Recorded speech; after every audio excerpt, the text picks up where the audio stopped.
Yeah, we got a bunch. Keep going. Thanks, pal. Are we on? Yep. You're good. Not that anybody's watching yet. You'll see when somebody pops up. And good Lord. Watch out for my foot. Try and go this way. Maybe you won't pick it. Then it gets too far away from the area. All right, we're good now. Oh, yeah. All right, people are watching already. There we go. We're just warming up here at Shadow Balls for the start of our stepladder CBA. We are at River City Extreme in Monticello, Minnesota.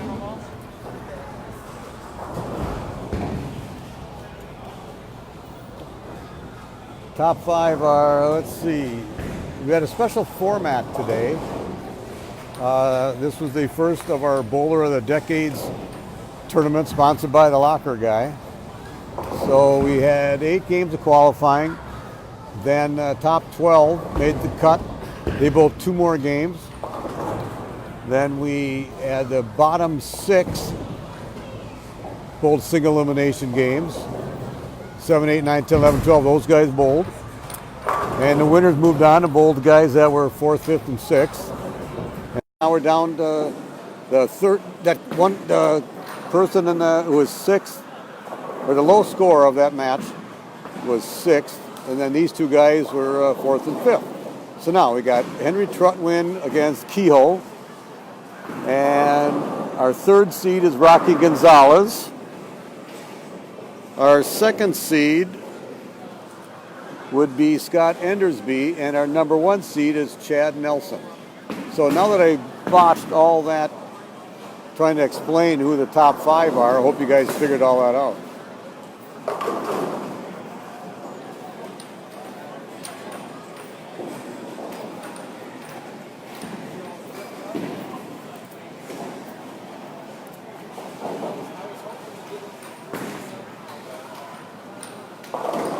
Hey, Matt Ross is watching. Hey, Matt, how are you?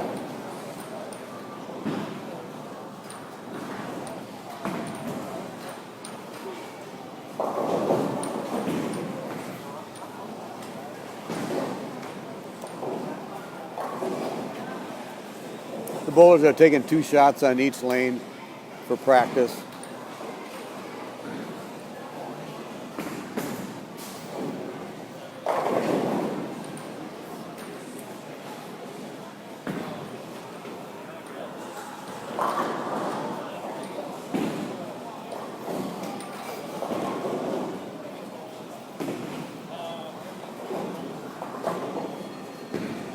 Higher seeded bowler gets a choice.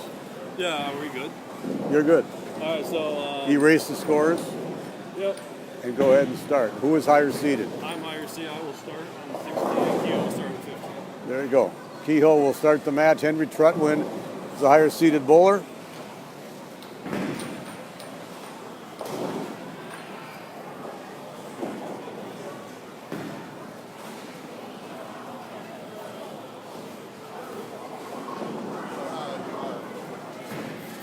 Good to see Henry bowl in these CBA tournaments. Always a good young talent that always trying to get better. Always was practicing, trying to improve his game, and he's out here making a stepladder. I believe once, about a couple years ago, he was 2nd in a CBA tournament.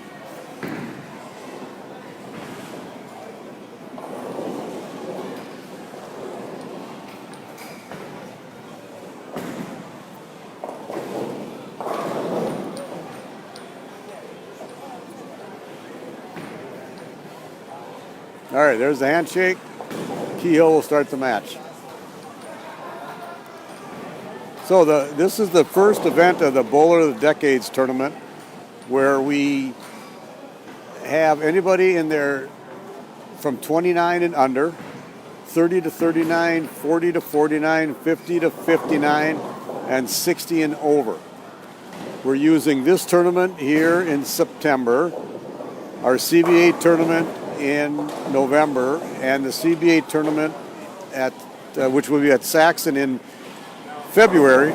Of those 3 tournaments, the bowlers with the most points garnered in those 3 tournaments in their decade get an extra $250 that's donated by the locker guy. And those 5 winners at the year-end tournament will bowl off one game, all 5 of them, for an extra $250, and that person will be the bowler of the decades. And it seems like it garnered a lot of attention because we had 48 entries today. And there, Jason Hansen has just given me the scores and the updates, so I can really tell you what's going on now with all the stats. I mentioned our qualifying leader after the 10 games was Chad Nelson, 169 over, which is the 221 average.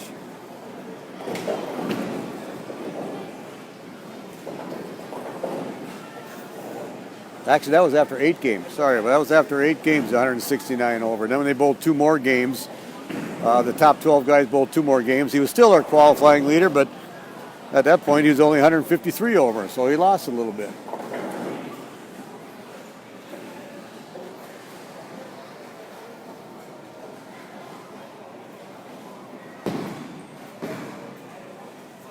Roger Blair is watching this. Hi, Roger. Haven't seen you for a while.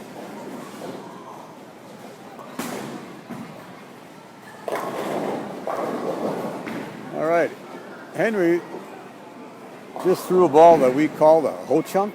And if anybody knows me, that term came about when we bowled an old Brunswick World Team Challenge tournament in Madison, sponsored by Ho Chunk Casino. And that's back when the inside of the lanes were always pretty dry, and there was a team sponsored by the casino, and everybody, every time they threw the ball, they missed the head pin left. So they Ho Chunked it. That's a true story, by the way.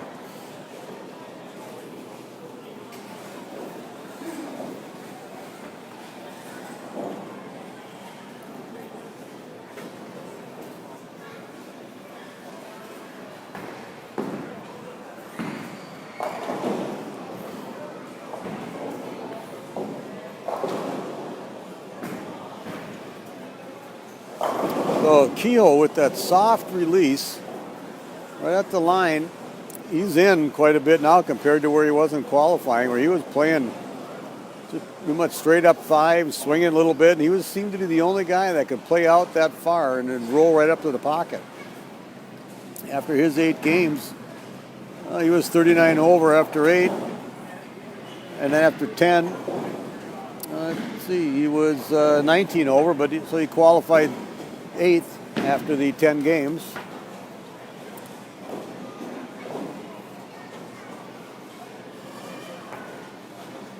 Set down a little short that time, which happened a lot today. If you set down short, you went through the nose for either the Greek church or the full sody.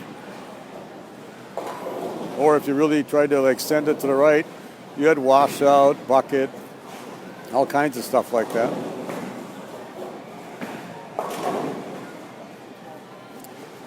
Well, Kehoe just goes for the pin count, so after a double 5-3, he has 51 in the third, and Henry has spare open 26 in the second.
The pattern that we used today was the Kegel Element Sport Plutonium 2239, which is a 39-foot pattern.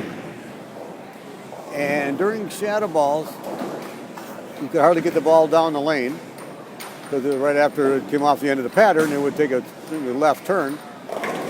And then, of course, the oil started carrying down, moving around.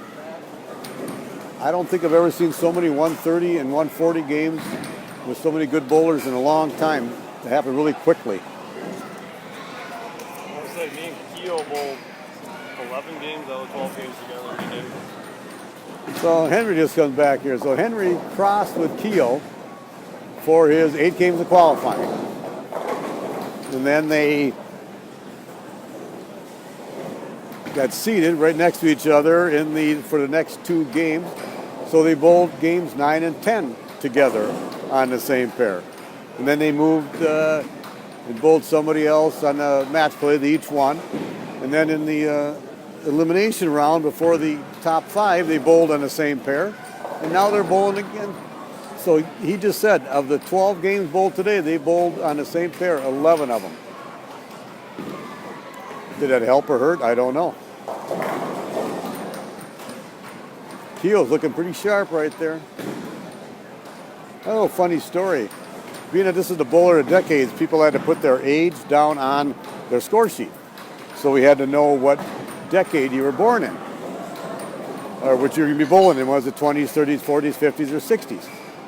So Keel says, oh yeah, I got to figure this out because I'm 29 years old, but in Korea, I'd be 30.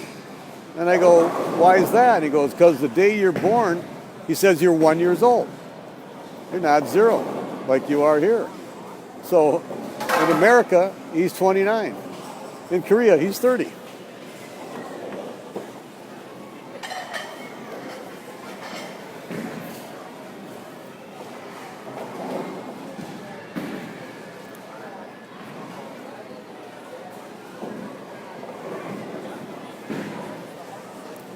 I see Scott Sodergren's watching.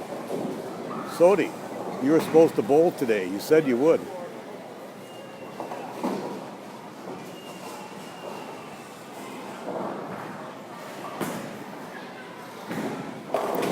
Oh, that was a good shot, Henry.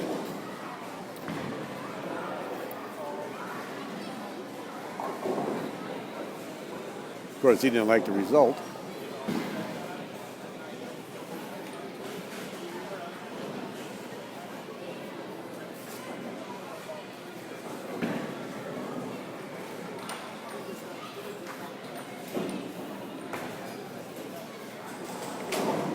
Oh, nice spare. I don't know if Henry's ever been known as a spare shooter, but that was pretty good right there. So here we have 94 in the 5th with a spare in the 6th for Henry. 51 in the 3rd. It's a double up for Keyhole.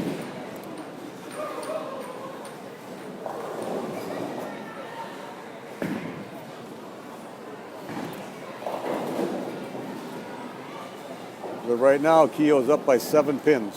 It'll be 17 with a strike here. Oh, pretty good shot. Laughing that one off. Spare here gives him a 6-pin lead in the 5th frame.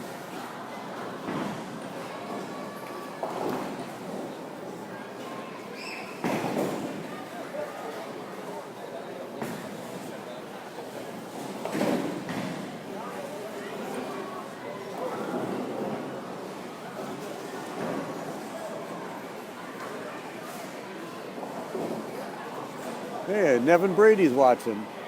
Nevin, I'm assuming you're going to be here tomorrow to bowl the team challenge.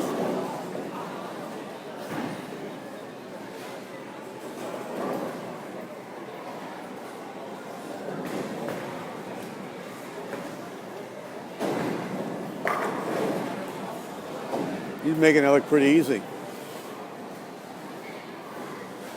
120 in the 6th for Keogh. With a strike in the 7th. Henry, 94 in the 5th. With a spare in the 6th.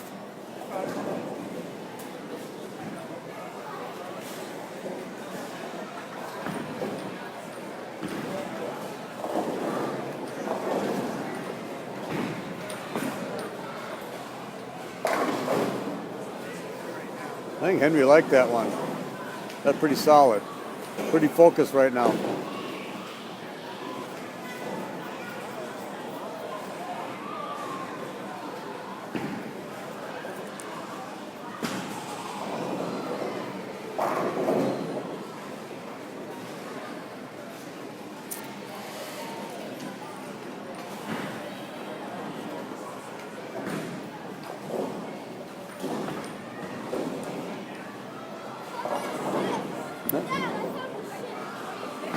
Somebody keeps walking in front of our camera here. Open bowling down on the low end of the house. Dad trying to find his young son a bowling ball to use. How's it look, Henry? Snaps out to, carries out to 7 there.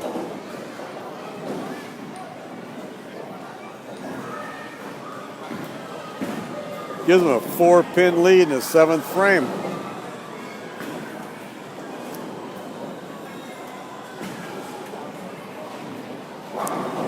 Got me throwing a honey badger. Keogh's throwing a jackal ghost. Shiny on the right lane. Hustle on the left lane. Wow, that's a lot of info. Oh.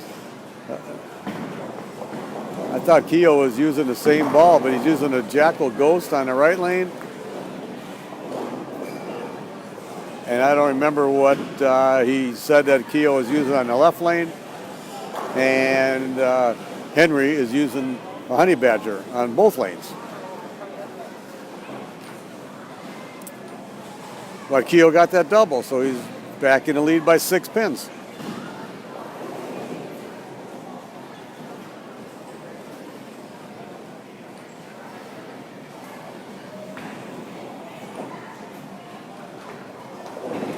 Looks like he got that one. I thought he got that one in. I must have been paying attention, but he just floated that one right in there. Like he knew exactly what he was doing. Which he did and does, because that's why he's bowling at this particular part of the mat or the day.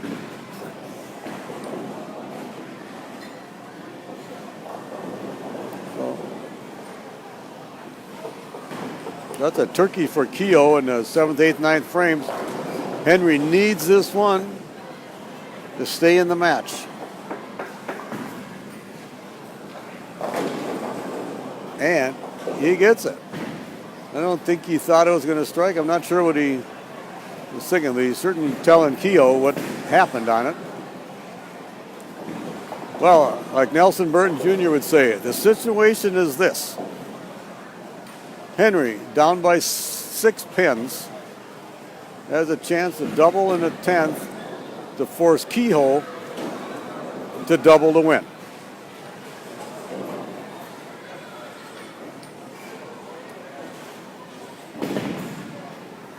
Whatever Henry does in the 10th, Keogh has to match it.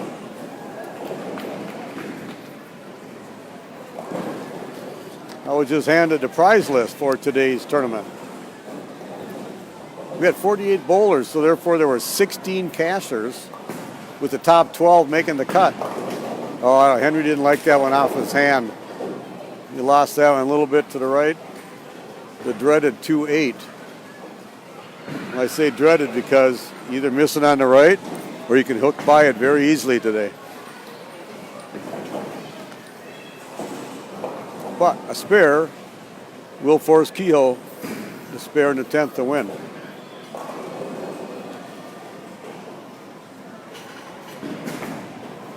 Gave it a lot of room. Evidently too much room.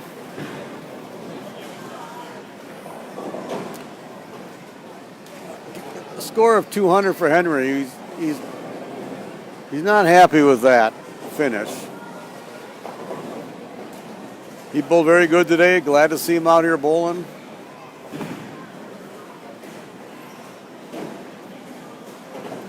All right, Nevin. Good. I'll see you tomorrow. If anybody asks, I didn't know if anybody asked what was on. Oh,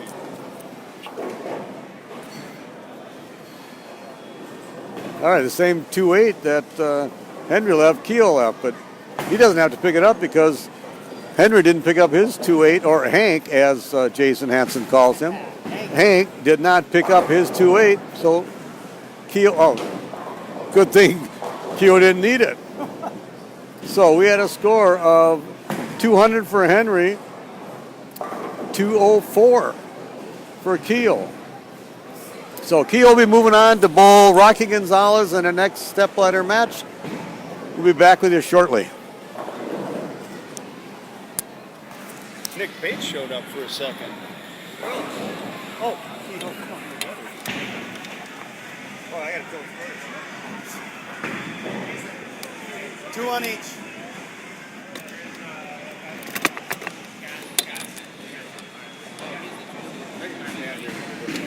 You want to keep talking? You sure can. I'll let you.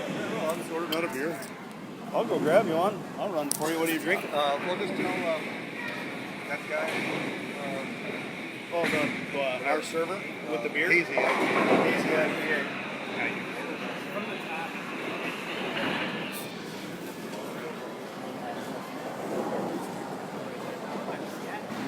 Here's Chad Nelson walking by, our #1 seed. Going down there to loosen up. He's all concerned about who's in the bet you win, because he always likes to split that. Mainly because he's always in the top 5 or the top 2. Chad Nelson wondering who's going to split the bet you win with. He says he's feeling old. Well, have you looked at him lately?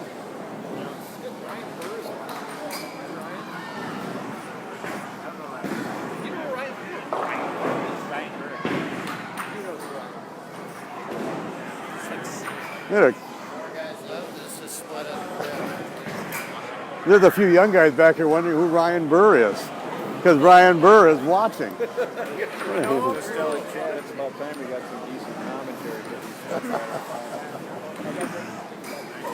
Just give me another beer, it'll be better.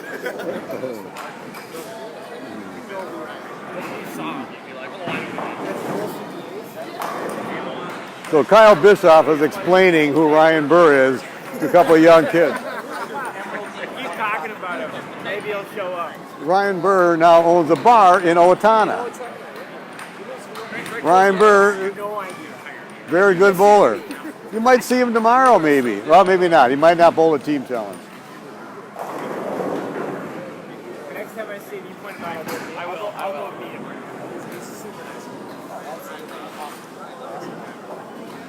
Hey, Bob Stearns is watching. How you doing, Bob?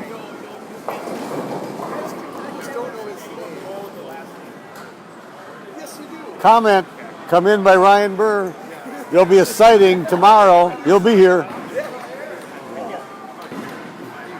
can't believe I went front. Retirement.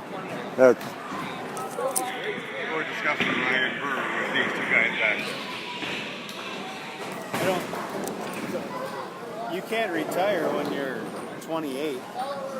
Correct. Ryan Burr coming out of retirement. He never went into retirement. Yeah. Ryan Burr, what are you, 28 years old and you're out of retirement? You can't retire at 28. And Nope. you can't retire from something that you didn't put at least There you go. enough years of work into To have retire. be considered retirement. Yeah. You're another- coming out of quitting. There you go. He's coming out of quitting.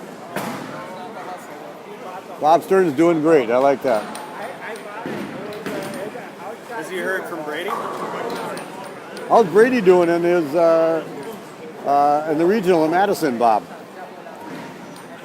All right, looks like they're done with their shadow balls here on 17 and 18 in our second stepladder match.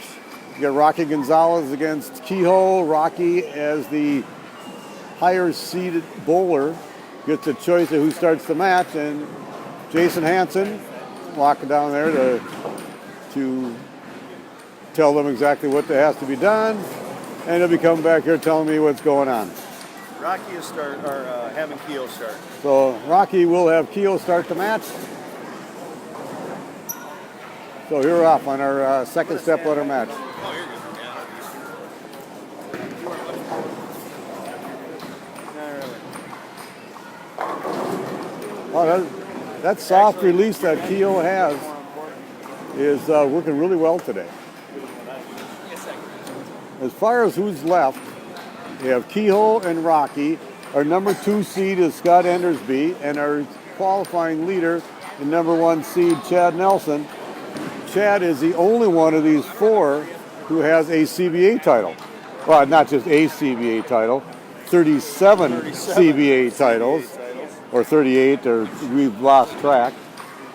Getting close to 40. Getting close to 40 of them, and so this format today, I think, was really good, as created opportunities for some other people who hadn't normally been here, getting a chance to make the cut and bowl for a CBA title, which, in my opinion, winning a CBA tournament is the best that you can do. You show you beat the best when you bowl CBA and win that tournament.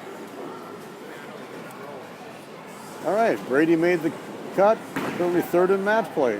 Very nice. Very nice, and a lot of people here at Monticello were glad when Brady wasn't here because they had an extra opportunity to make the finals. And he's in that 20-year-old bracket. So I did hear from multiple people today that they liked this format a ton, because coming in like in 12th, you still really felt you had a chance. You know, you felt like even though I'm 12th, the pins normally carry over. You know, maybe that ground seems a little unmake-upable for a made-up word. And here you could come in and, I mean, you even after those 2 games, you win 1 match. And you can move in, move forward. Yeah, you jump 4 spots. So like Jason was saying here, we had a little different format.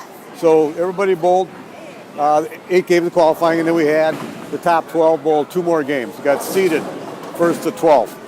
And so 7, 8, 9, 10, 11, 12. Those last 6 bowlers, that was a very good spare shot by Rocky, by the way. So 7 bowl 12, 8 bowl 11, 9 bowl 10.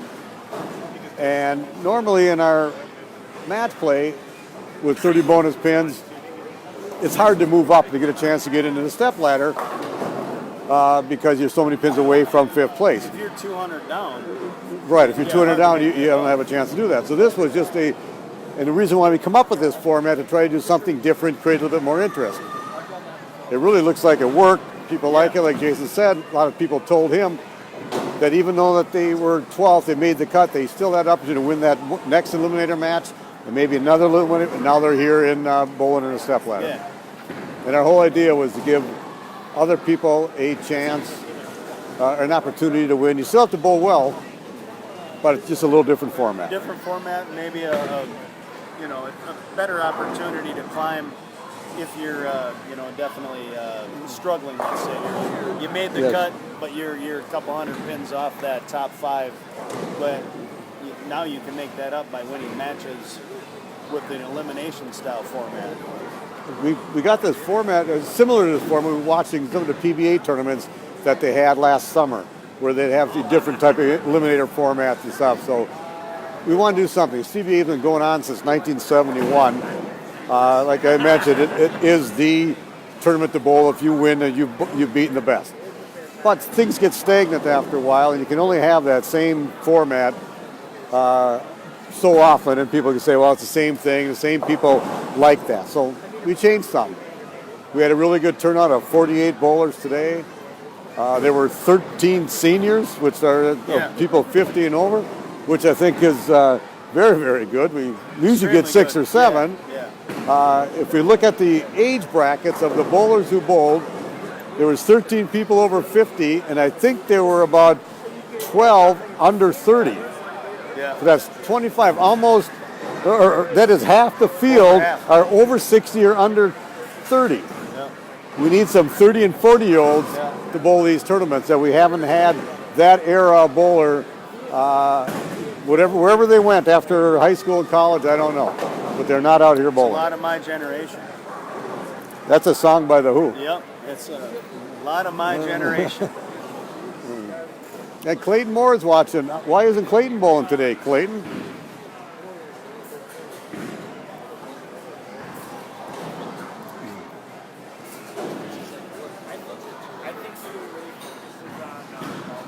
All right, so here, let's get the scores. Rocky thought with a strike, had that 5 count, washout spare, then had 7 spare. Kehoe, strike, missed that 10 pin in the second frame and struck in the third. So he's got 28 in the second with a strike up, and Rocky 37 in the second with a spare up. Going into the fourth frame. Ben Godey's watching, and he's another one that should be bowling. He's that generation I was Oh, he's that talking about. same generation. In that. Ben Godey's in that generation of my daughter. They both juniors together at Lindbergh Bowl, way back. Hi, Ben.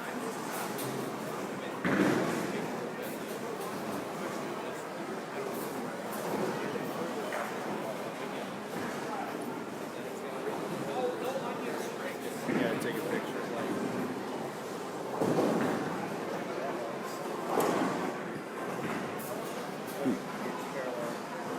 Carl Camp was in Wisconsin, but nobody really asked Carl where he was. Hey, hi, Carl. Oh, Rocky. Rocky didn't use a spare ball at that 2-pin. Well, of course, it wasn't a spare ball because he didn't pick up the spare. It was just an extra ball he threw at it.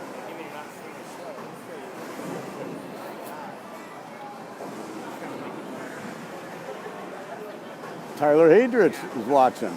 Tyler, aren't you on your way down here? I got rum sitting at my house for you when you get there.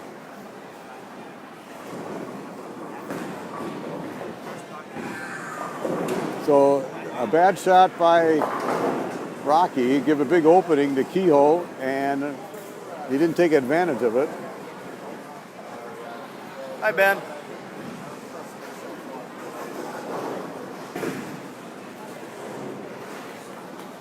But it should be an easy spare, leaving the 1-2. Although he missed the head pin on the first ball, what's the chances of him picking up the head pin on the second ball? Well, we really didn't think the math mattered last match either, but it almost did when he left that 2-8 and threw it in the gutter. He tried to throw. Yeah. That's. I find it hard to believe he actually did that. Yeah. He threw the ball in the same spot that he threw the first shot, which didn't hit the 1-2 the first time either. Didn't get there. So, Rocky's sitting over there going, wow, I'm back in the match. Which he's leading, 65 in the fourth to 54 in the fourth for Kehoe. All right, they'll both be grouped right now. I'm not really sure, but there could be a little bit of nerves on both of these guys because they're not used to bowling in a step ladder, and it is a big deal, like I mentioned, to win a CBA tournament. And no matter what, you have to go through certain people to win these tournaments, and they know, waiting in the wings at the championship, they have to beat none other than Chad Nelson, but they want to get there. You think there's something with that right lane that, because, I mean, he at the gutter on 18 twice in a row, but he goes dead flush and trips an 8-pin off the wall at 4th arrow on 17. See, Jason, that's why you're down here watching all these little innuendo. That's not a good word. That's a good word, but that's not the right word. Not the right word. But these little idiosyncrasies of bowling. I didn't notice this stuff. I mean, I don't know if maybe he saw something on 18 where he thought, I need to be a total different, but I mean, that's a 20-board swing as to where you're even going to start the ball. Right, yeah. And when you threw one in the gutter in that same spot just to finish the 10th, very surprising he'd do it, let alone 2 shots in a row. I don't know, but I think it bothered him enough that he went and got his fan. Yeah, he got hot under the collar. He did get a lot. I was hot under the collar my first game today, too, but I didn't have a fan. So it took me a while to get over it. So that's just because the air wasn't on yet. There you go. Air was not on. So, hi, Cheryl. I see Cheryl's watching. I'm curious to see what Kehoe's going to do on the right lane. I am too. I want to see if after he his attacks last it 2 there shots. or bumps in where he was. But we'll see what, first of all, what Rocky does. He struck on the right lane. And he put some big pressure on him with a strike here. Oh, it looks pretty good. Oh, the 2-8. I don't want to say dreaded 2-8 because Kehoe's not shooting it. But, Sorry, Keogh, I'm really not picking on you. I think he just gassed that one. He might have. He didn't want to hook by it. Yeah, that looked pretty frisky off his hand. I think he was. He accomplished his goal. He didn't want to hook by it. He steered clear of that. Yes. The house we're at is River City Extreme in Monticello, which is a phenomenal bowling center. And we're bowling on lane 17, 18, and we'll be 19, 20, 21, 22 for a championship pair, championship match. But they have lanes 1 through 12 filled up with open bowlers, and they have 8 lanes on the other side in their party room, which is full. And they're John Foss and Mark Parnell up here were gracious enough to host us at this nice place, and we'll be here tomorrow for a team challenge. So good to be here. So Rocky with 85 in the 5th, spare in the 6th. Keogh 54 in the 4th, has a strike in the 5th. But we're going to see what he does here. Yeah, he moved in. Oh, yeah. He says, I'm not playing outside there anymore because it goes in the gutter out there. Not only does he move now, he's in front of the ball. He only moved 40 boards left. That's no chance. But he left the 1-2. Did he leave that before? He did. From 40 lane boards to the right. To the right. Okay, he's going, now what do I do? Well, maybe he should have not just jumped in the deep end of the pool. If you can't swim. Could have eased his way down the stairs. And a little slowly went in there. So, okay, so he moved he's standing a little bit further right, and he knows what he's doing. That's why he's bowling, but No, for we're sure. critiquing it. Oh, he throws a backup. Well, now who would have thought? That guy's I'll be really impressed if he does it on his first shot now. I'm impressed that he missed the headpin 3 straight times in a row on the right lane, and then he throws a backup to pick up the 1-2.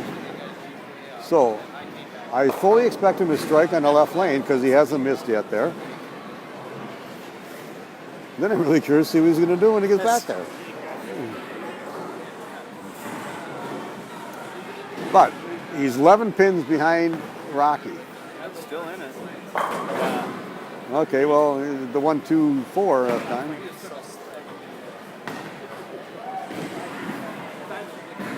I think Kehoe is as befuddled as we are of what he's going to do. Yeah.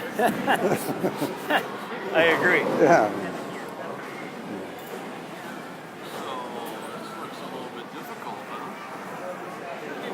Well, I think we found the easy pair in the house. Oh, yeah, this is the pair of the 10th game when Chad and Brandon Brown were bowling on it to get this seeded. And Chad spared the 10th for 150. Backed it up again and didn't get there from the left. Oh. Ah, Kehoe. This is a tough pair. Like I mentioned, Chad had 150, but held on to the number 1 seed. Brandon, who was second going into that in the 10th game, had 145 and dropped down to 4th or 5th or something like that. So this is a tougher pair. This might have been one of the only pairs I didn't bowl on today. Good thing I didn't. Right. Imagine my score then. Happy to have missed it.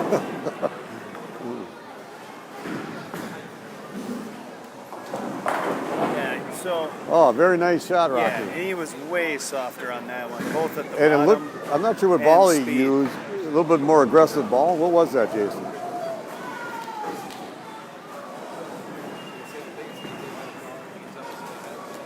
Is that the Crux Prime? Roto Grip winner? Is that what it is? Yeah, I believe that Roto Grip The winner. Roto Grip winner, okay. But now he's using a different ball on the left lane. Yeah.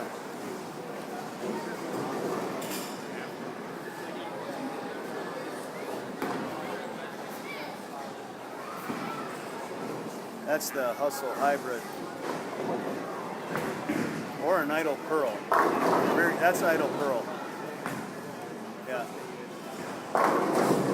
Very nice. That one too. Using 2 different bowling balls. and strikes. Astrophysics? Yeah. Rocky, what ball is that? Throwing a Astro on the left lane and a Winter Pearl on the right lane.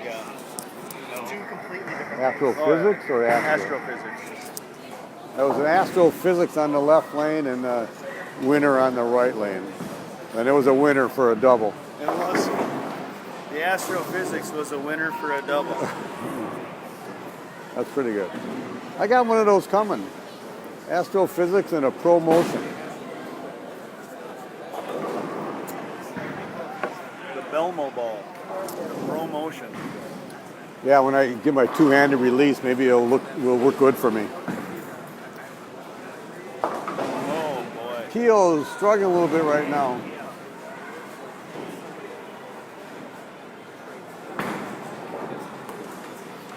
This goes to show these guys are all good bowlers. Yeah, for And sure. when the shot's tough and you miss by a little bit left or a little bit right, or you don't know where you should actually stand and throw it because the lanes change based on how the bowlers and the bowling ball's going down the lane, it makes a really good bowler look just average. This is not your typical house shot where if it was, these guys would be shooting 260s and 250s. But in my opinion, this is more fun to watch and more fun to try to figure out what to do on the lane and manipulate your hand or something to be able to do something.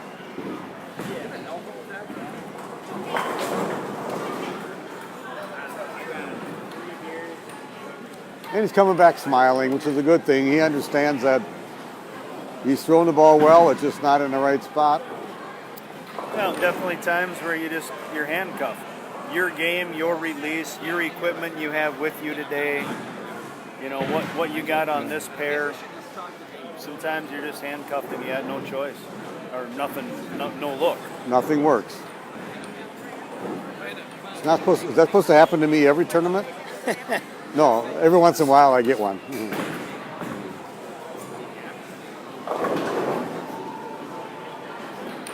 Rocky putting away this this game. The Keogh's got 108 in the 8th with a spare in the 9th. He can strike out for 158, and Rocky right now has 165 if he doesn't throw another ball. He's got 105 in the 6th with a turkey. So Rocky will be moving on, bowling another young bowler who I've always been impressed with his game, Scott Endersby, who can throw the ball hard, he can hook it, he can throw it straight. He's a very good spare shooter. Just hasn't bowled a lot of CBA tournaments, but I'm glad he came out to bowl this one. He's had an exceptional USBC record. He has that. Didn't he have a 300 or 299? No, he had 800 or what did he do that one time? If I'm not mistaken, he's got like a very high 700 that put him in the top, I'm going to say top 10 for sure. Maybe Yeah, top 5, I think so, in yeah. singles at one time. Yeah. Yeah. And that's not his first time breaking like a top 10 or top 15 Right. in an event out there. I'll have to ask him. He's good on the difficult stuff. He can overpower the lanes as far as if he wants to hook it, and he can throw it straight and overpower him because he can throw it harder and straighter than anybody else. Nevin, thank you. 785 took third, yeah. Oh, yeah, okay. Thanks, Nevin. I've always been impressed with his game as well, and I wish we saw him out here more. Not even just CBAs, just in general. You know, he lives kind of west of the cities by a chunk. He's outstate Minnesota, so Well, a lot of options. him and Brady to Stearns bowl. could ride together and bowl. Brady Stearns bowls all these, except right now He does. in Madison bowling a regional. In fact, there's a lot of good bowlers out of the St. Cloud area and Alexandria area. And I see Nevin just commented saying that he took third in El Paso in singles. And Nevin runs a tournament up in this part of the neck of the woods for a lot of bowlers, which is very good. Nevin's, I think, a good bowling promoter. Oh, so now Nevin has to tell us that. Well, I take everything back. Yeah, I was Nice. going to say something about Nevin. Nevin, don't That throw was your good. shoulder out, patting yourself on Right, the back. yeah, we just saw that, so.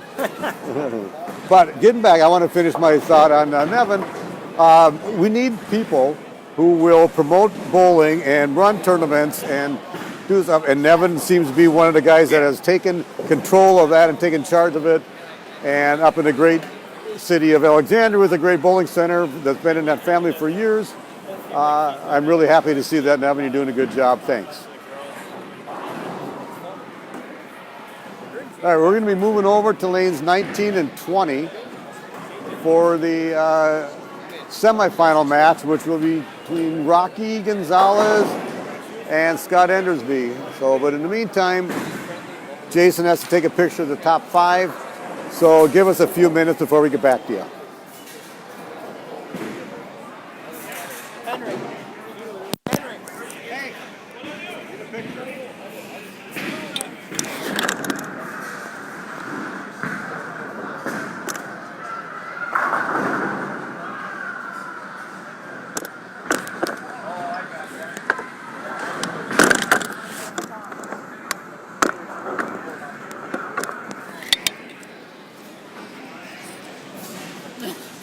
You could do the commentary. During the synopsis, I was sitting there and I didn't think they could hear me.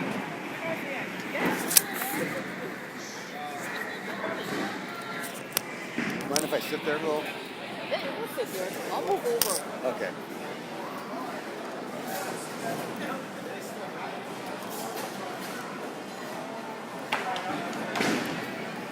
I don't know if I got that straight.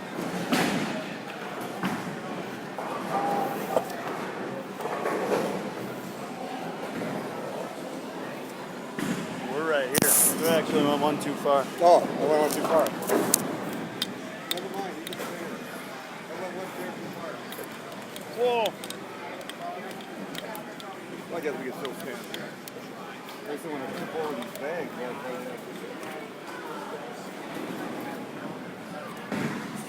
See, you want to keep on? Yeah, I'm okay. doing good. Yeah. I think they hear us both anyway.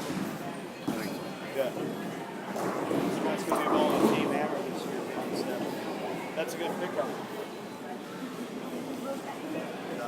Henry. Oh, Yeah. No, that's a good pickup. very good. Yeah.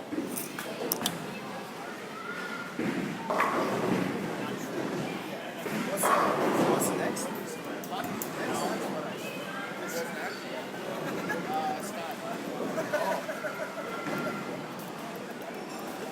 Gotta have refreshments while you're all mechanic, right? You can't have that.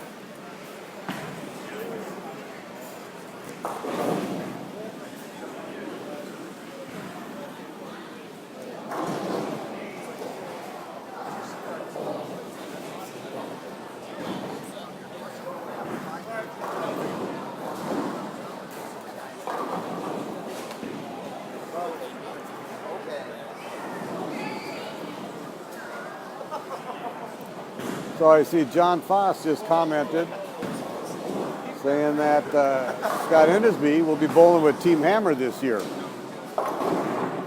So I'm wondering who Team Hammer is because I don't see any Team Hammer bowling CBA. So do you know who Team Hammer is?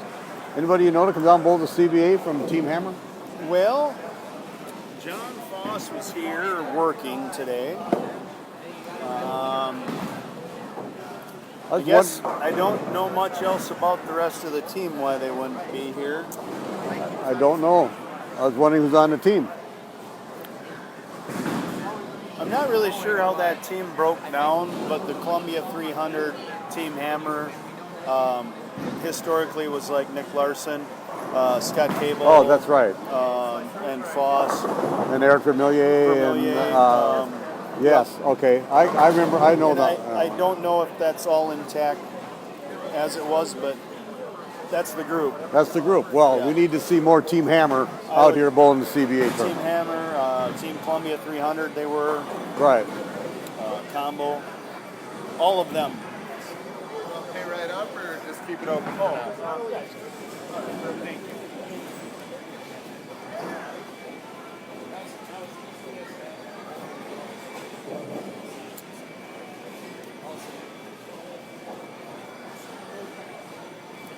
Rick Saprella's watching. Hi, Rick. I can't believe he didn't want a chance at a bowler of the decade for his decade. Rick Saprell in his decade? remember, Clark and I are in his decade, so Oh, why what would was he I want to thinking? bowl? What was I thinking? He can't touch you guys. That's what I was thinking. So that's Yeah. why Rick Saprell is at home watching. Scared. Yeah. Very scared. Rick, are you still watching, or did you hang up on us?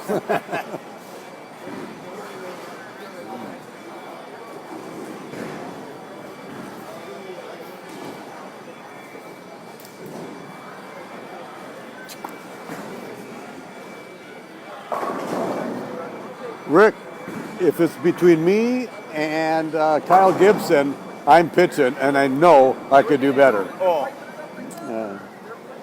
without a doubt. But all I do know is I will be home on my couch or on my deck watching the Twins tonight. Only because I got to get ready for the team challenge tomorrow, and I got to host the duo of Todd and Ryan Savoy. Good luck. So I have to make sure I'm a good host. So I'll take care of all that. All right, they're done with our shadow balls here on our semifinal match.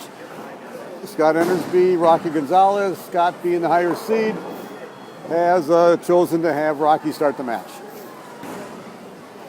And like I mentioned, neither one of these two guys have a title.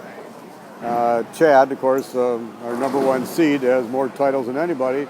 And I'm not sure who's in the bet you'll win. Chad, of course, is in the bet you'll Chad win. and I went over it. We did look at it, and I think Scott might be in for part of the money. Both are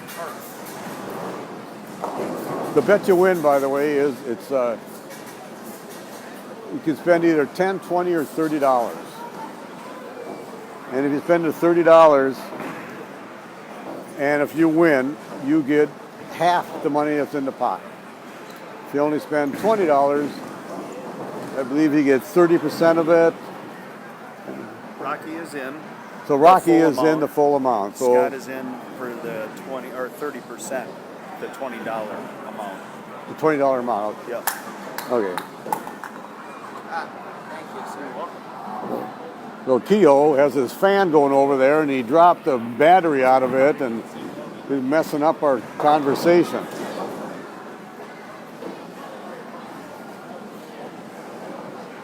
Well, both of these guys, bigger rev rates, and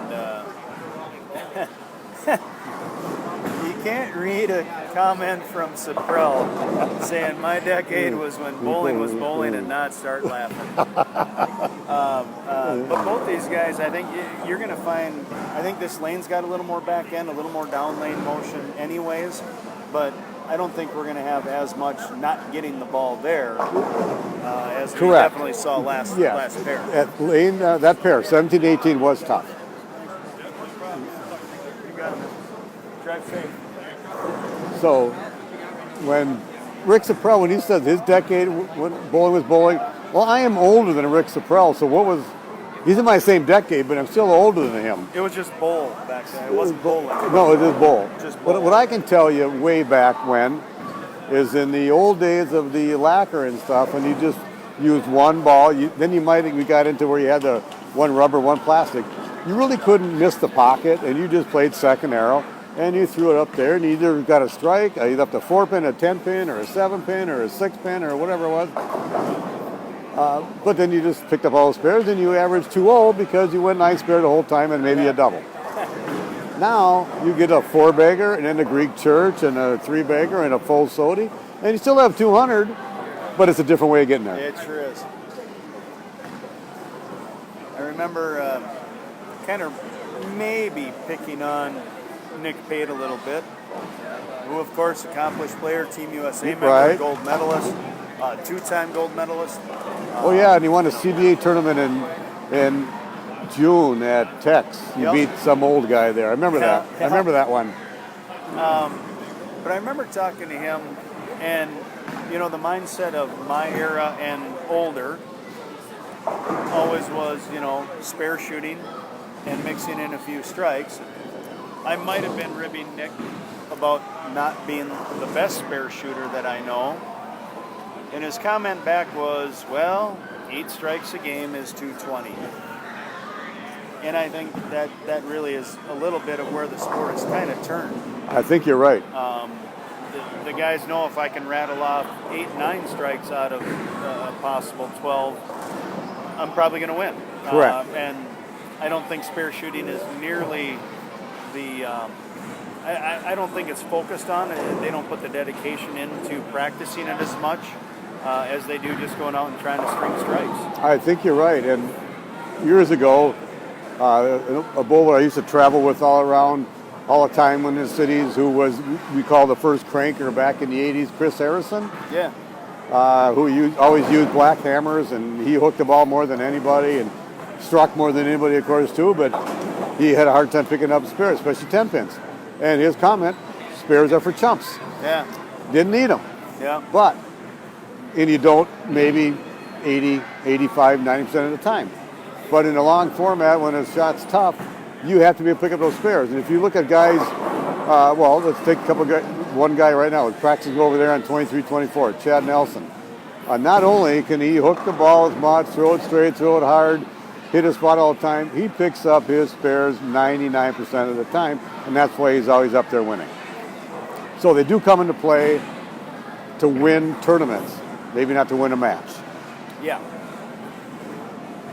Chad came into the pro shop. We're fortunate enough to have the bowler ID from Ebonite. It's a computer chip that goes in the ball. It reads Oh, I need to do that. rev rate, ball speed off your hand, axis tilt, axis rotation, and your positive axis point. So a lot of key factors for drilling a ball.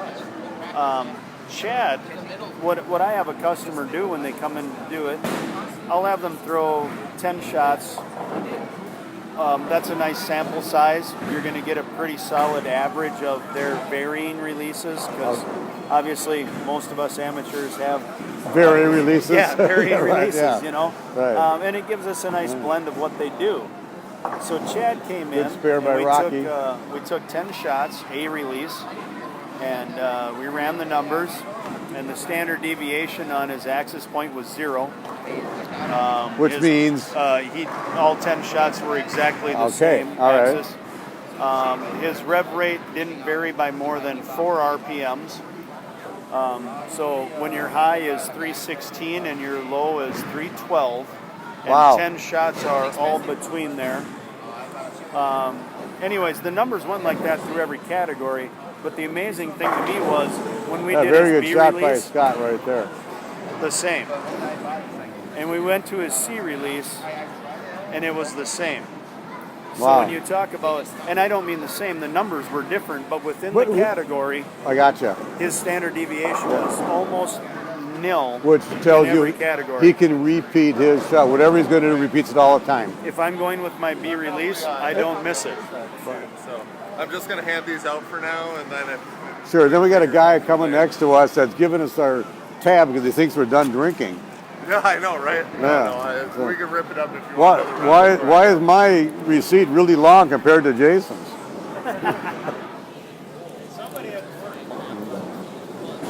All right, let's get back to scoring at hand here. So Scott struck in the first, 9 spare strike in the third, and then there's baby split right here in the 4th frame. Rocky, 8 spare, 9 spare. So it's a 3-pin lead for Scott. In order to keep that lead, he needs to pick up this 310 spare, which is not the easiest one today. He either skidded by like that, or the hook and he took the 3-pin straight back. I know that it's easy to say that you could have done that at any bowling center or any pattern, but for whatever reason today, I saw a lot of people who left that 310 or the 3610, and it was not a given spare, which I call a 310. People talk about makeable spares, that they say I only miss 1 or 2 makeables, whatever that is. I include washouts and baby splits as makeables because at our skill level, we should be able to pick those up. So if you miss them, there was a makeable that you missed. But it was tough today. Just elaborate on that. It was tough. That was a very good shot by Rocky. 57 and a third with a strike up, and 68 and a fourth for Scott. So a 9-pin advantage for Rocky right now.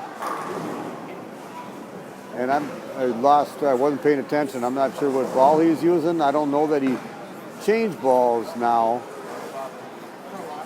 on this pair like he did in the last pair. I know he used 2 different bowling balls on each lane last pair. Boy, he just moved another 3 or 4 boards left. Almost an arrow. Yeah, almost an arrow left. No. Must have just recognized something while he stood up there. Emerald. That's what I thought that was an emerald, and it hooked. Oh, that was a really good shot. He moved 1/2 board too far Yeah, to make that big of a move though, and throw it in the pocket. and It's pretty execute good. that well, yeah.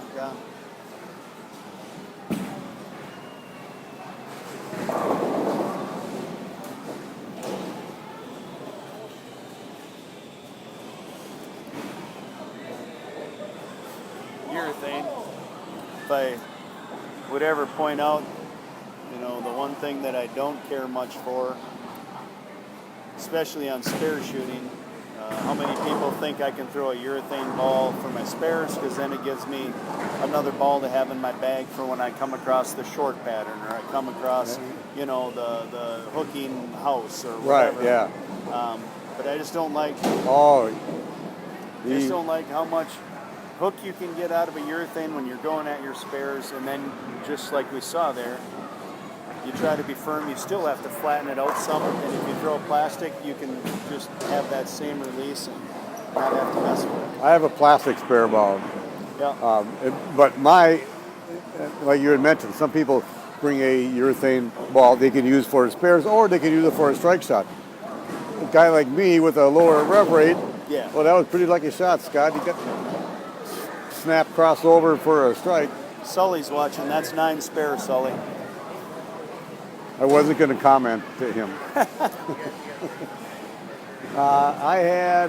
My spare ball is strictly a spare ball, and 90% of the time it's usually for like a 10-pin, 10, or maybe when a really tough sport pattern where the oil is really short and I need to get the ball to skid there.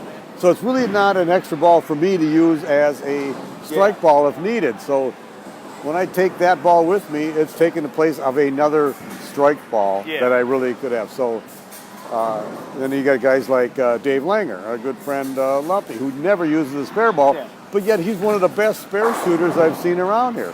He can flatten it out, throw it straight to whatever. I would bet if we put Lumpy on the bowler ID as well, you'd get similar results. His ability to command his release. And repeat those shots would be good. He's not just one of the best spare shooters, he's one of the best But bowlers we've had in Minnesota. He has been one of the best bowlers around here for a long time. Yeah. And I'm lucky enough to be able to bowl with him. Yeah. Of course, we have our team is made up of short guys, so luckily he's my same. Well, he's shorter than me, but not many people are. I guess because I got a tall shoe. Jason's looking at my shoe. That was just a hip replace deal. That's okay. That's not your fault. That wasn't my fault, but that was a really good shot by Rocky.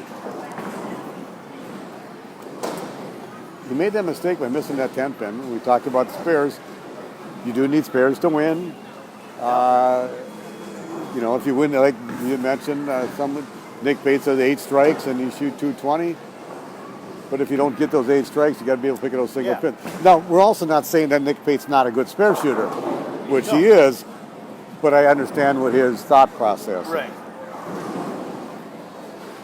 And he just won a gold medal. 2 gold medals. He got 2 over there. Yeah, that's right. Yeah. So. Unfortunate circumstance, a bowler getting disqualified for an unusual, doping. In the bowling world, not very common, but he was caught using a banned substance. And he was smoking pot at the bowling center? Was, not that dope. That was not that dope. Not that kind of He was just a dope. He was, used some kind of masking agent, right. is my understanding. But it was part of his normal daily vitamin regimen he took. But like a lot of athletes nowadays, the onus is on them to make sure what they take.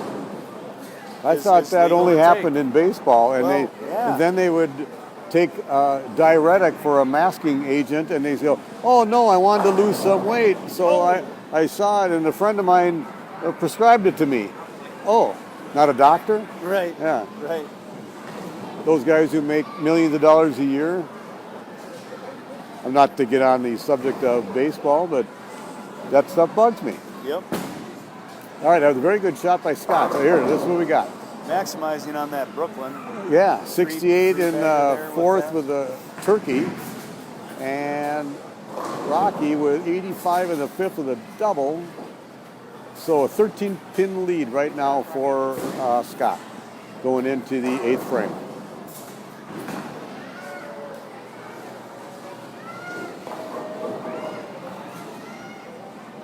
Yeah, that was flush, There- oh. right off his hand. We don't One like, of the things I really love about him is he's so soft with the ball when he wants to be, with such a high backswing, such an amount of speed going into that. He still lets that thing drop super freely, knows how to get on it at the bottom freely. without Freely. grabbing Is that it. a new word? Freely? Super freely. Freely. I like that word, freely. Freely. Yeah, Very freely. very freely. I like that word. Like I mentioned, he hasn't bowled a lot of CBAs. He has in the past, and then he'll bowl one or two here and there. And he bowls a lot up in this northwest area with St. Cloud, Alexandria, all that stuff. But he's very, very good. Another good shot. Yeah, I just overhooked on him. I don't see too many people using that emerald. What are your thoughts on that ball, Jason? Well, sold a ton of them, I can tell you that. But anything that has the IQ name on it will sell. It's good anyway, Yeah, right? I mean, Yep. people- I like, yeah. People love the brand Storm. They also just love the model IQ if it has that stamp. But they tried to make that like the gold. Everybody loved that gold IQ Pearl. Not everybody. Not I everybody. had two you're of right. them, and after a while, they were both on my fence posts. But, So other than that, yeah, just like every time they've tried to emulate it, which has been 2 or 3 now, oh, okay. yeah, it hasn't worked out. But this one happens to be one that didn't work out in a good way. Okay. It's got its own unique kind of reaction, but it's good. It's a really good ball. Well, they're all good, depending on where your release, where you bowl, how you have it drilled, all that stuff. So Quite easily, there are very few bad balls that are made. Correct. And it doesn't matter your manufacturer preference. Obviously I'm on the staff with EBI or Hammer for myself. We have a lot of great equipment throughout our 4 brands. Motive has a lot of really good stuff in their brand. The Brunswick line of stuff, especially the BB8 brand, has exploded. BB8 is one of the fastest rising brands in the industry. oh, okay. So there's a lot of really good equipment out there. You bet. It's just matching you up to the right ball. I'm not involved in any particular company, but I do like a lot of Storm stuff, and I like a lot of Motive stuff. And if the Locker guy ever comes out with a bowling ball, I'd probably like that one too, but Yeah. that guy hasn't done that yet, so.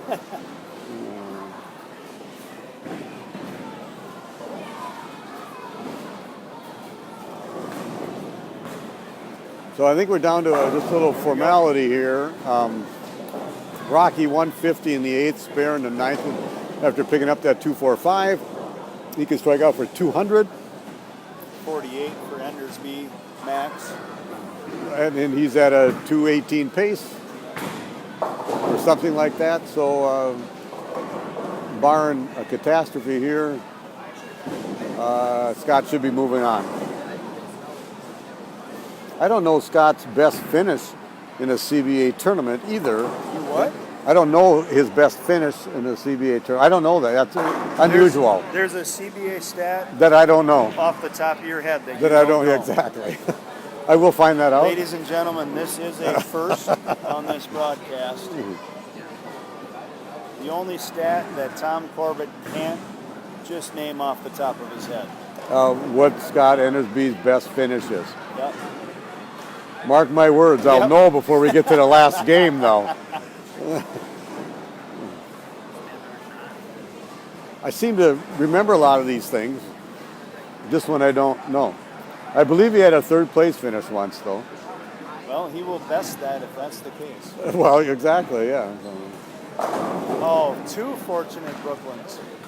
Well, he didn't need that one. He just going through the motions or whatever.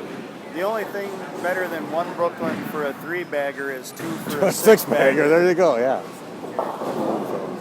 So obviously it's a formality here. We'll be moving on. We'll be going over to lanes 21, 22 for our championship match.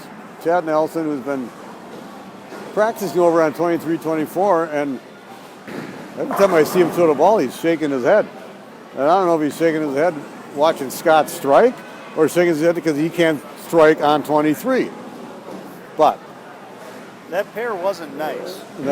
And he's not going to bowl on that pair. He's going to be bowling on 21, 22. Yeah, so he's just going through his motions, keeping his stuff in order. Yeah. Knowing Chad, he's still trying to figure out how to strike on that pair anyways. Exactly, you know? In case 5 years from now he's on that pair. In case there's a tie game and we got to end up because the lane breaks down, he's going to figure it out. I mean, that is the kind of guy Chad is. Right. Hence the 37 CBA titles. Right. You know, another large title winner historically, Carl Fitek. Yes. Him and his notebook. Oh, yeah. Definitely, probably some people in the Metro that would have paid a lot of money for that notebook. Yeah. The notes inside on every bowling center. I'm thinking the notes only pertain to Carl. Well, they were in Carl language. Yeah. For sure. Yeah. Carl speak. Carl speak, which maybe nobody understood, but he understood it. That's all that mattered. That's all that mattered. And before that, Sam Lanto, who was the title holder before Carl overtook him way back, he never took a frickin' note. He just threw the ball and he got lucky. Well, it might have been more than that. But well, I think Sam was just really lucky. I don't think there was a lot of talent. Right, exactly, yeah. A lot of fortunate breaks. Well, you know, you're always fortunate to win. But Sam always had the knack in the middle of a match, in the middle of a game, just to change his speed, his something to strike at that particular moment when he needed it. And I bowl with Sam in doubles, like we're bowling the CBA doubles again, and he's very good, he's very analytical. But I think he still does stuff on the fly that he can only understand. And he can't explain it to somebody else, but he can do it. And I think most of the good bowlers do it that way. It just kind of comes to them and they know what it does. Yeah, I mean, all right, so in their own regard, everybody's a field player. Correct. Yeah. So let's hold this up. Scott, 248. The Rockies, 189. I know we talked a lot during that whole match. We didn't talk maybe much about the bowlers, but we'll be moving over to our championship match. We'll be back with you in just a couple minutes after these guys take shadow balls.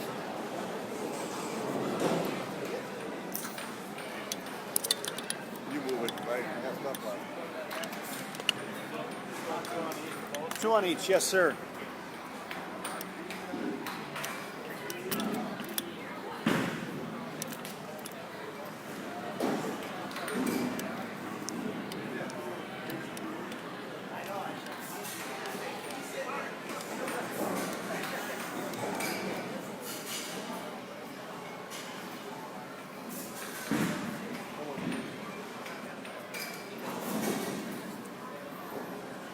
Nobody takes it, it can be done.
want to see something from the CBA. You say going on CBA.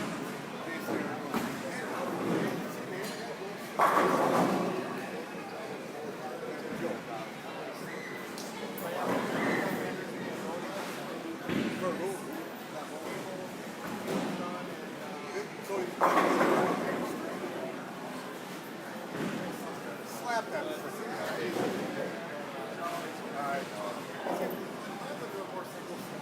We said he wanted to bowl MS. I like Scott.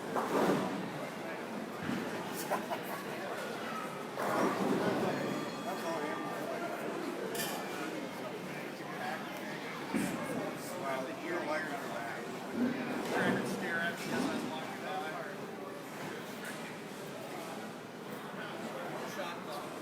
Twice a day, right? What?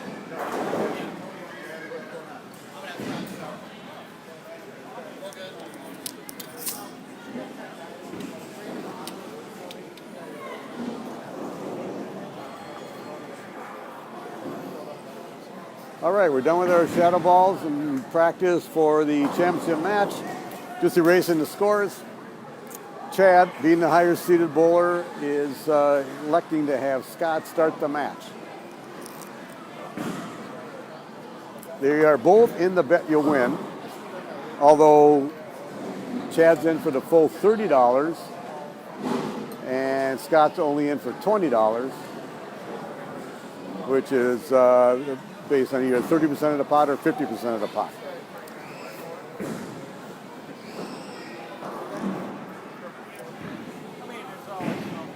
So here we go. This will be, like we had mentioned, Chad going for his 37th or 38th CBA title, and Scott will be going for his first. He has never bowled for a title. He has never made the stepladder before. I just talked to him 2 months ago at Pins. He was 7th, and that is his best finish ever in a CBA tournament. He's done better in some Masters tournaments that we've had, and I know he's won some tournaments up here in this greater Northwest area, St. Cloud, Alexandria tournament that they run around here. So he's a very good bowler, but this would be a big feather in his cap to win a CBA tournament, and especially if he was to beat Chad Nelson for the title.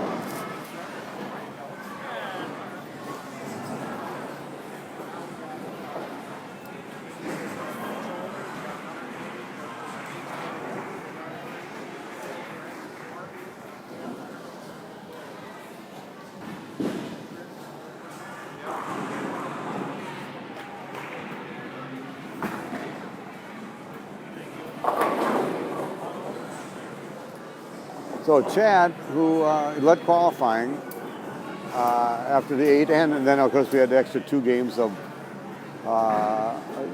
extended qualifying for the top 12 bowlers, and he had like a 2-0 and 150, and then that 289 game 3, and then struggled a little bit, and then he moved right, and he was throwing the ball straight up like 8 or 10, because for a while there you had to like try to manipulate something to make it work. And now you can tell he's in a little bit more, and he's back trying to hook the ball, and I'm assuming he's using an IQ tour. I don't know for sure, but I think so. And starting out with a double, and he's looking very comfortable right away. And I don't know if that sitting around for an hour while there was 3 matches going on, maybe a few practice shots while he was bowling on a practice pair in 23-24. Never really know, but like we talked about last match, he just repeats shots so well, and when he gets figures something out, he can just throw that same shot over and over again.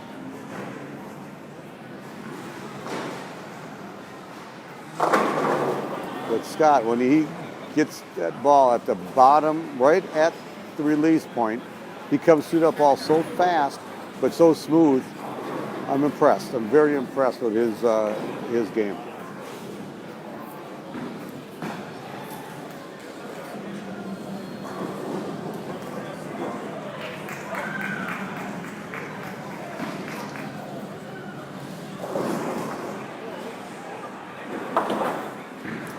So spare for Scott and double for Chad. I don't want to block your way. I'll stand right here. So I did mention Jason Hansen just joining us in the booth here. Scott Endersby's best finish in a CBA tournament was 2 months ago at Pins when he was 7th. Wow. He had done better in a couple Masters tournaments, which is not really There a you CBA go. tournament, run by the Right. same people, but Oh, and we just discussed him bowling more and competing more, and he'd have a chance for a Rookie of the Year, possibly for this year if he's to bowl some more, because he's got a top 5 finish and a top 10 finish. But along with Scooter, Andy has a top 5 finish and another top 10 finish, Yep, so they yep. could be kind of neck and neck for a Rookie of the Year for this season. I'm not sure how that'll play out, but obviously you need the bowl to do that. and if Andy Mills listens to the rebroadcast of this, I'm really sorry you got edged out by a half a point last year for Rookie of the Year. That's right, he did. That was so bad. Andy Sorry. Mills. Andy, where were you? If he One wouldn't have more with- tournament. If he wouldn't have withdrawn from Pins from some fake injury. Oh, that's right. He said, I wasn't there because I was hurt last year, but I remember a phone call saying that he couldn't bowl because his fingernail, and he had a hangnail or something, it was and it something. bothered him. And then somebody else had to finish, and that cost him Rookie of the Year. Yeah. Well, he didn't deserve it then. No, Because he would have how would he have shared that with Nick Heilman? I don't know how you that would have can't- happened. Yeah, you can't split a trophy very well. One could have the rule, and one could have the key. I see Cheryl, I don't know if you said this is the championship match, Cheryl. Cheryl, you expecting anything less? If Chad's bowling, it's the championship match. We've waited for an hour for Chad to be on TV. On TV, yeah, On they're on TV. TV, on the CBA TV. That's right. Yeah, he starts out with a turkey right away. So, well, how are you going to beat that when a guy uses an IQ tour that's 35 years old? Well, not Yeah. quite. Well, that's one that we don't take out of the arsenal. I say we because, you know. Because you help Chad- him with the arsenal. Well, no, because Chad tells me what he's going to do. Oh. And then I just put holes in it. That- well, yeah, that's I true. don't argue. But he brings 18 bowling balls, but he only uses one. Yeah, but he loves that one because obviously it's a little worn out, so it doesn't overreact. And it's the old one. It's an old one, isn't it? Yeah. It's not a. Yeah, nope, not at all.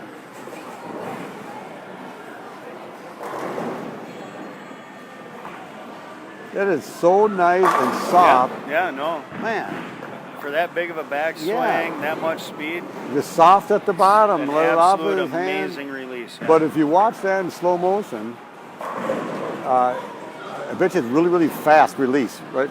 I would say You got that too, wrist action that's really yeah, quick. You'd probably find a little bend in the elbow if you slowed I'm that down assuming from you the would. side, you know, and all the things that the power players I did use that to for my last create. 2 games today. I did the old, I call it my grinder release, where I bend the elbow and try to, yeah, I had 220-2-0. It got me a senior casher. You should have ground earlier. Well, see, that's, Grinded? You should have grinded I should have earlier. grinded it. I call it my grinding release, my grinder. There's the issue. In my Just in a 64 titch. years of age, I don't think of those things fast enough. Yeah, that was in just a little bit. Yeah, you missed in by a board or two there. The one he threw in the right lane was so soft and pure off his hand.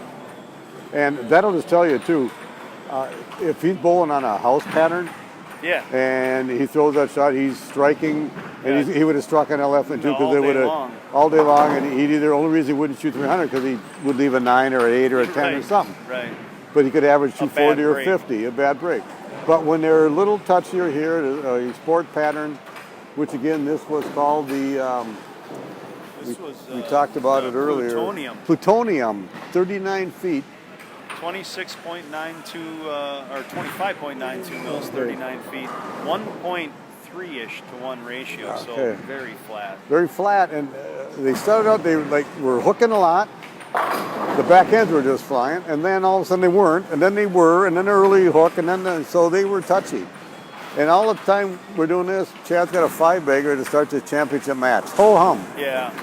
I won't say his exact words, and I won't say the cause of it, but Chad did come up to me in about game 3. That's when he had his 289. Correct. And he said, I'm bowling miffed. I'm upset. We'll say it that way. Okay. And he actually called it pretty early on. You know, I'm tough to beat when I'm angry.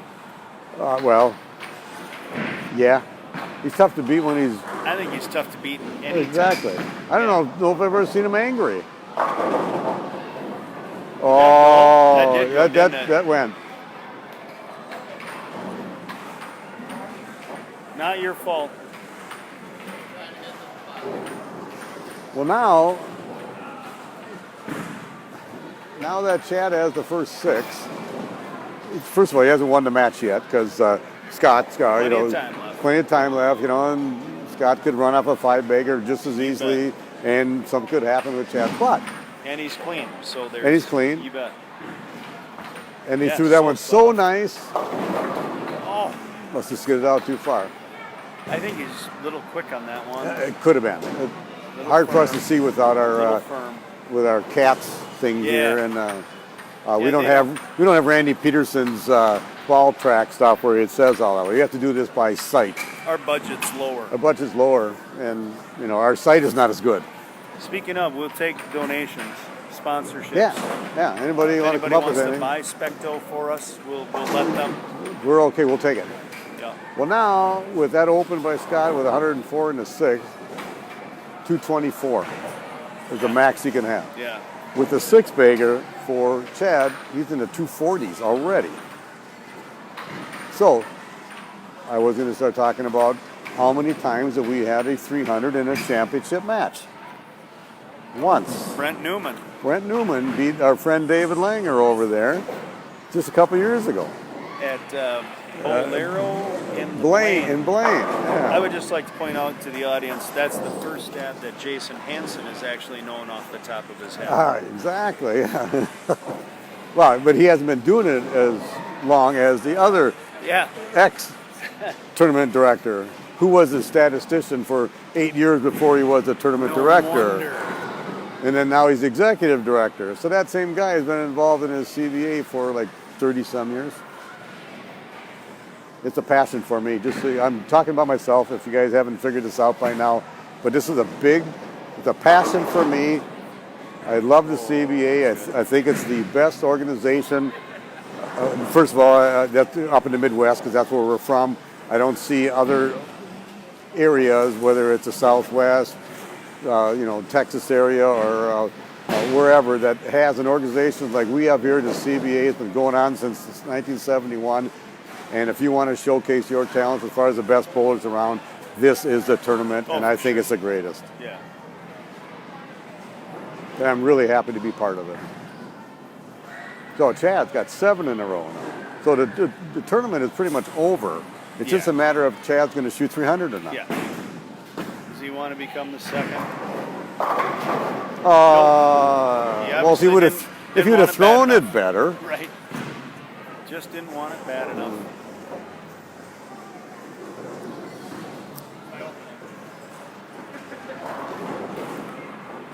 I think Chad. Now you got him. Run him down. I think Chad only had 4 200s today. I'm kidding on that, but one was 289, and one was 240 or 60 or something. He went 289, 255, or 260 like back to back. Game 3, 4, somewhere in there. So here's what he did. He started out with 198, 157, 193. Then it goes 289, 253, 190, 265, 224, 230. Oh, so he was way better than I thought. Good finish. Yeah, but then game 10 is not on this sheet. No, he went 154, 150 game last 10. Game, yeah. Yeah. Just enough to hang on to the number 1 seed. And then, of course, he's going to, minimum of 250 here.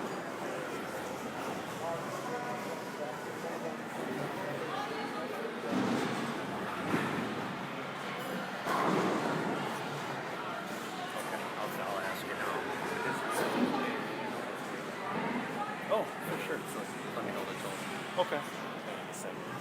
Okay.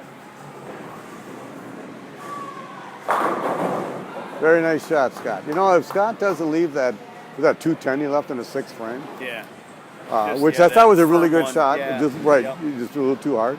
If he strikes there, well, then it's maybe a it's- little bit of squeezing the ball for Chad. Yeah. Even though I don't think he really ever squeezed the ball anyway. But you never know. Yeah. Somebody else for sure. Somebody else for sure would have done it. Somebody else for sure would not have had the front seven Well, that's a good in a point. championship match when they were lost and didn't know what to do after coming up 154. Well, and it's funny. You were just talking too on 23-24. He's throwing every shot, shaking his head.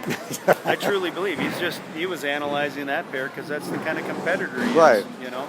And then he took his two shadow balls in each lane and figured them out here, obviously. So for him to be shooting 279 here on a pattern that was flat and tough, and there's been 12 games pulled, and we started at 9 this morning, so it's Five-ish. yeah, 5-ish now, Yeah, 10 whatever. after So 5. you got 8 hours of just sitting there, lanes changed, and he figured them out. He made it look like really, really easy. Yeah, no, it's stupid easy. Exactly. Yeah. And I could be bowling right on that same pair, have 150, and then be shaking my head. Once you know, though, that's the first tournament that he's worn this shirt that I just gave him. Oh. It says his name on the back, but on the front it says the locker guy and Storm, whatever. And so I gave him that shirt, and the first time he wears it, he wins a CBA tournament. So it's got to be something to do with the locker guy deal. We'll probably see that shirt again. Well, we should. Look at her. He doesn't. He just throws it there, and the only one that he didn't strike on is the one that he really threw good. Yeah, exactly. We were obviously kidding on Yeah, that, nine but pin? it was a 9 pin. Yeah, 9 pin. Yeah. So Chad Nelson, if I'm not mistaken, right off the top of my head, I think this is his 38th CBA title. Pushing the 40 mark. Pushing the 40 mark is unbelievable. Because we only have these once a month. We don't have these once a week. These are once a month. Yeah. Well, and I think you probably didn't mention this, and I don't know the number, but Chad's second places are almost We to don't. his first place. We don't know the exact number. We really haven't figured it out. Chuck Bashaw and I and Sam Lanter before that had all kinds of stats, and we're trying. I have to get to both of those guys and figure it out. But he must have 30-some seconds. So it means Right. he's bowled for a title for at least 60-some like times. 60-some Yeah, times. exactly. So he just shoots 277. Scott Edensby with 213 for second place. A very good finish for Scott. Very good tournament. And what can we say about Chad? Just another great day. Yeah. Congratulations, another Chad. Good tournament. Games, A lot of games on an IQ tour. The one All right. that beat Corbett a couple months ago. Oh. No, you didn't beat me. Last year. Oh, you lined me up. Oh, yeah, that's what happened. That tournament. That one. that's That what it one. was. I just lined him up because I had to do that, whatever. So we will be at Mermaid for our doubles. 26, 27th 26th, October. 27th of October. And look out for Sam Lanto and the Tom Corbett duo Yeah. for that one. So, They are highly touted and highly rated. as seniors. Yes. So we'll be the oldest two guys in together. Just so you know that. We get a patch for You that get a for patch? Yeah, we'll get you yeah, a because patch. we're over 120 years old between the two of us. We'll get you a pen. And Oh yeah, and a business keychain. card. Yeah, okay, all right. Matching pen and business card Okay. holder. All right, thanks Jason Hansen for running a great tournament. We'll see you guys next month. Sounds good.